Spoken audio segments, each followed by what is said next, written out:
Hello and welcome to Newsfeed, your daily dose of what people are talking about online, from news stories to what's trending. Election fever is sweeping Malaysia. Campaigning is underway ahead of elections in 6 states on August the 12th. The polls are seen as a crucial test of support for Prime Minister Anwar Ibrahim's unity government formed after a divisive general election in November. And Malaysia's youth hold an unprecedented degree of leverage in the upcoming state polls. There are more than 1 million new voters after the voting age was lowered from 21 to 18. And as Laura reports, the youth are keen to have a greater say. They've been using social media to raise awareness on the importance of the state polls. Democracy class is in session, and your teacher is none other than acclaimed Malaysian visual activist Fahmi Reza. Masih ada negeri-negeri lain, dia tak adakan PRN serentak dengan PRU tahun lepas. Ingat lagi kan, kita punya slogan, rakyat adalah bos. Dan diorang ni pekerja-pekerja kita kat negeri ni, diorang dah habis tamat kontrak lah. Sama ada korang nak pecat pekerja lama, ambil pekerja baru, ataupun korang nak kekalkan pekerja-pekerja yang sedia ada lah. Ahead of the August 12th elections, Fahmi has been traveling state to state to educate young voters how to navigate the complex political landscape. Traditionally, state polls are held at the same time as general elections. But 6 out of Malaysia's 13 states chose not to go to the polls during last year's general election, citing the need to prepare for the annual monsoon season. These state polls will see up to 9.7 million voters out of the population of 33 million cast their ballots. The elections are seen as a litmus test of Prime Minister Anwar Ibrahim's popularity, as they pit his ruling coalition, Pakatan Harapan, against the conservative opposition alliance, Perikatan Nasional. While analysts expect the results to maintain the status quo, the rival coalitions are looking to make inroads in each other's strongholds. MP side Sadiq Abdurrahman is hoping his youth-focused political party will make headway in the state polls.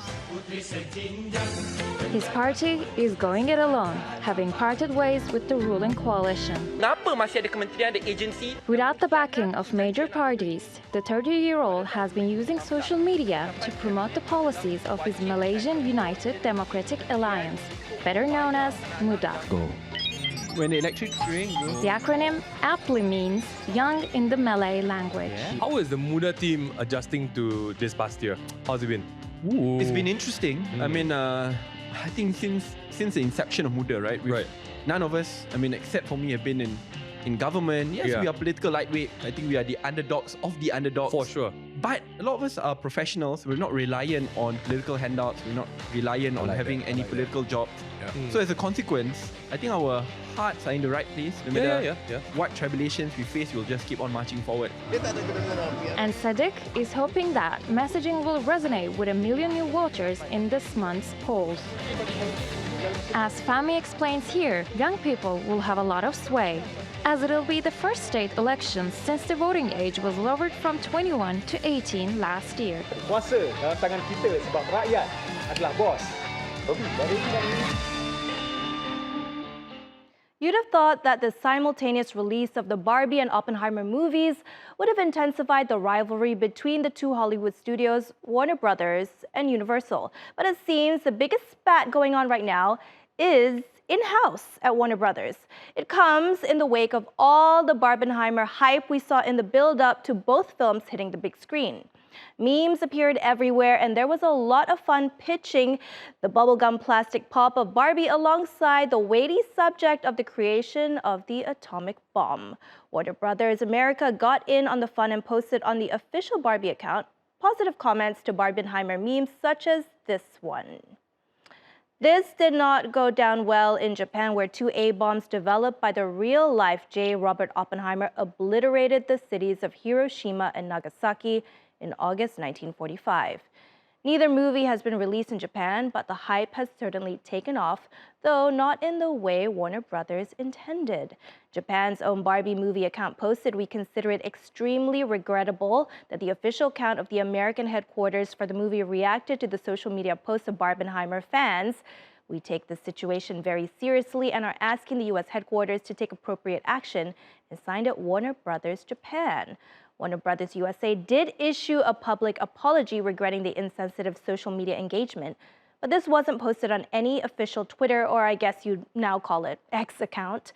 Japanese netizens say that apology doesn't go far enough. The hashtag #NoBarbenheimer has been trending, with posts such as this showing graphic images in the wake of the attacks that ended the Second World War. Basically, the official account of this Barbie film in the US was retweeting and liking different posts that were promoting and taking light to the atomic bombings. And, these bombings, even though it's been 80 years, it's a very serious topic here in Japan to this day. Both of these films were released around the same time in the US. It's unclear if this film is going to be released in Japan, but the idea that there is a Hollywood film taking light of this very, very serious topic that killed hundreds of thousands of civilians is not taken lightly here in Japan. Hangzhou Zoo in eastern China is attracting a lot of visitors to see Angela, a Malayan sun bear who's become quite the celebrity. People can't stop talking about her because some netizens are convinced that Angela is actually a person in a bear costume. A visitor captured a video showing her with pant-like folds on her rear at the Hangzhou Zoo. However, zoo officials have hit back and assured everyone that their Malayan sun bears are in fact the real deal. They've made some solid points to back their claim. First off, they say the video was recorded on a scorching day with temperatures reaching about 40 degrees Celsius. I mean, no one could endure wearing a realistic bear suit in that heat, right? And adding to their defense, sun bears are known for their gentle nature and often interact with visitors by standing up. So it's not unusual to see them acting a bit more human-like. Now, you might find it odd that the zoo has to defend itself, but there is a strange history of Chinese zoos trying to pull off some bizarre stunts. In 2019, Yancheng Wild Animal World made headlines when zoo workers dressed in gorilla costumes to entertain visitors. They called it an April Fool's Day prank, but not everyone was amused. Other Chinese zoos have been accused of trying to pass off dogs dyed to look like wolves or African cats and filling a pool with penguin-shaped balloons. Wow, pretty crazy, huh? And our next story, in the evolving tapestry of human expression, video games have emerged as a vibrant thread over the past 5 decades. But as their impact grows, so does the urgency to preserve these digital narratives from the ravages of time. Sari takes us through the past and present of pixelated landscapes and how we might experience them in the future. Culture is built on stories told over hundreds of years. For centuries, humanity has always found new ways to tell tales. From stone tablets to motion pictures to Atari consoles, human creativity takes new forms with technology. In the last 50 years, video games have made their way into pop culture. So time heals all wounds, I guess. Adaptations like HBO's The Last of Us helped those immersive narratives captivate a global audience. I think video games started off as being this thing of thinking of sweaty teenage boys in their bedroom playing video games, and now it's grown so that everyone plays them. And in fact, as an industry, it's as large as things as film, and therefore it's a massive cultural influence. And I think it will only get bigger as time goes by, and it may supersede other things like film and TV. Once reserved for geeks, the impact of gaming now rivals that of cinema and television. But the nature of gaming platforms and the rate at which they develop means countless titles risk fading into obscurity. Archiving a game comes with an array of software and hardware issues, as well as copyright challenges from publishers. Digital preservation is too big a task to be left to volunteers. And some museums have already started safeguarding interactive experiences. In the UK, the London Science Museum invites you on a journey through pixels and nostalgia.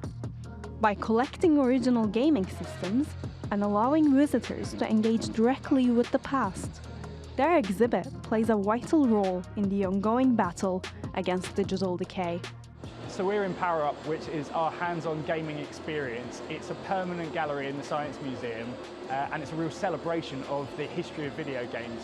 So in this space, we've got over 160 consoles spanning 5 decades of video gaming, and it's all playable, and people get to come along and see firsthand how games have evolved over time. Visitors can navigate between 20 different themes and sections. They can play generations of iconic games like Mario, Sonic, or Zelda. Older visitors may choose to dust off their arcade skills, whereas the younger generation can have a go at Minecraft. Almost every video game here runs on its original hardware, allowing you to play them as intended, decades after they ran out of production. The past has a way of slipping through our fingers, but thanks to the dedication of initiatives like Power Up, we're learning to hold on to it just a little tighter.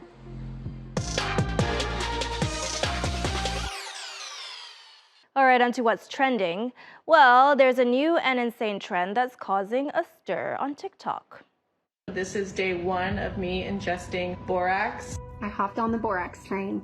I jumped on the borax train. I have officially jumped on the borax train. Borax? Borax. Borax. Borax. Borax.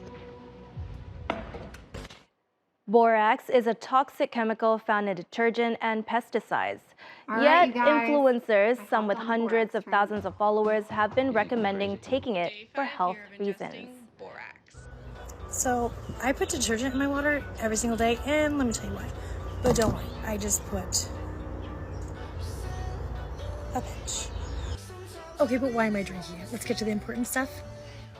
It's great for hormones. Balances testosterone and estrogen. It's a powerhouse anti-inflammatory, specifically the ones that go after breast cancer, obesity, diabetes, insulin resistance, the list goes on. Oh, and lung cancer, heart disease, depression, and more.